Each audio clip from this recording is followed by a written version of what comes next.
is the fact that I'm a complete control freak. And the best way to be in control, of course, is to write the music, play the music, perform the music.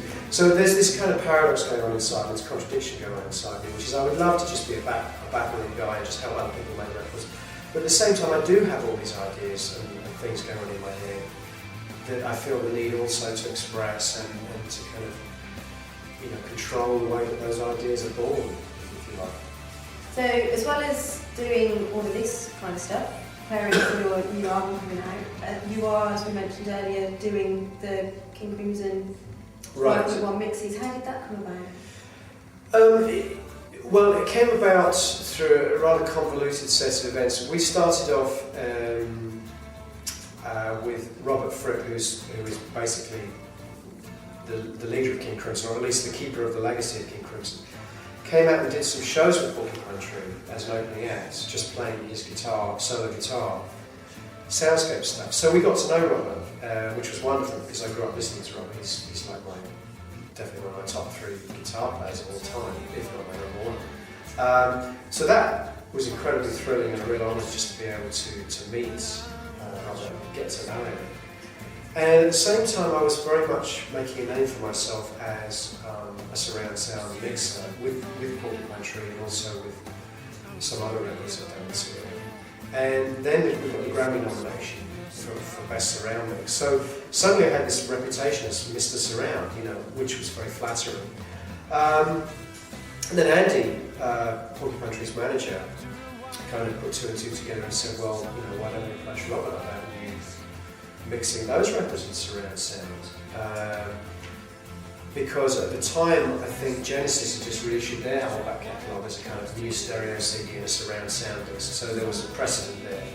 And King Crimson very much are of that, from that tradition, you know, they're contemporaries of Genesis, they inspired Genesis. So there was definitely, you know, a kind of plan, if you like, to present to Robert to do the same kind of thing with the King Crimson legacy. And luckily, somehow I managed to get Robert's trust. I did one album on spec as a kind of audition, you know, because he wasn't quite sure what surround mix sound was.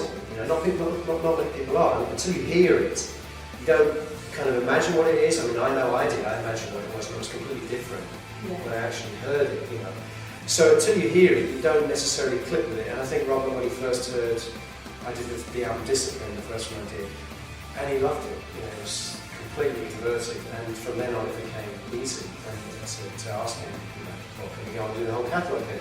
And since then, I've been doing one album every couple of years, every couple of months. Every couple of months I've been doing one album, and I tend to do all together. It's a big job, yeah. But it's been, you know, but these are albums that I grew up with. I'm so intimately acquainted with them that for me it's such a privilege and fascinating to go inside the music and find like a labour of love, really. Totally, you know. And to be able to go inside those records and figure out how they put them together, it's just, you know, I'm having a ball, you know, I love it. So another thing that you've got coming up, obviously, are your UK tour dates. Right. So can you tell us, have you started planning out the tour? Can you fill us in on anything that the fans can expect? Well, we haven't started rehearsing for the tour yet, so we've certainly given ourselves quite a task to perform this album, because it's a big piece of music. So we've put aside a lot of time for rehearsing, but I think the idea is certainly to present the show as first half a performance of The Incident, the complete 55-minute song cycle as the first half of the show, then have an interval and then come back and maybe do some older stuff, which is kind of what we did with Blank Planet 2. We did a tour where we just played the album the first half, and it works pretty well. And it means we can kind of immerse ourselves and the audience in that whole kind of Incident world. And we'll have some new films, we'll have some new visual aspects to the show as well to kind of illustrate songs. So we've got Lasse working hard in Denmark, beavering away, making new films and visuals. So I think the idea is definitely to take the whole kind of multimedia visual side to the next level, to try and make a bigger and better visual presentation, a visual aspect of the show too. Cool. There's also been some rumours with regards to the tour that camera phones aren't going to be allowed in, and that Right. you're spotted with one videoing thing. Is that right? You'll be ejected. Is that right? True? I don't know. You know, you know what? Some people think everything comes from the band. It's not always the case. You know, Yeah. one of the questions we get asked most often on forums and MySpace is, why don't you come and play in our country? And what have you got against us? And you know what? Sometimes these things are not in the control of the band. You know, and it's not as if they're even in control of the management or the promoter. We have to wait for, you know, sometimes the right local promoter to make the right offer. You know, we can't just turn up with our gear and book. And it's the same sometimes with some of these things around the shows. That sounds like something that's come from our manager, Mr. Lev.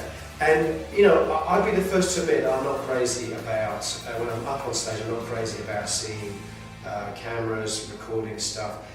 It's a bit. Well, it's not insulting. Insulting is the wrong word. Disrespectful. I think not just to the band, but also to the other people in the audience. And I think it's something. I think the reason Andy's is so keen on this is because he's been in the audience at the shows and he finds it quite annoying. And I totally understand, particularly if you're not as tall as some people. You know, there's all these guys standing in front of you with this long the whole time. It's not very nice, really. Yeah, I'd agree with you being 5'2". Yeah. It bugs me when somebody stands in front of me and they're holding a camera up permanently and it's obscuring my view. And also when occasionally people talk at shows and I want to keep shut up. I don't really either. I mean, I don't like it. I don't like to see standing on stage. I don't really like to see people pointing cameras in my face or recording equipment. But you know what? Some people have a different perspective. Some people think they have the right to do that. I don't agree, you know, but there you go.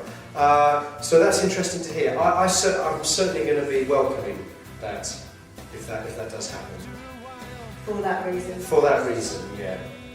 Cool, fair enough. Well, I think that's about it. Okay. We'll probably hook up with you on the tour and see how things have been going and post them up on the website then. So thank you very much for your time. Cool, my pleasure. And thank you very much for your time as well. See you soon.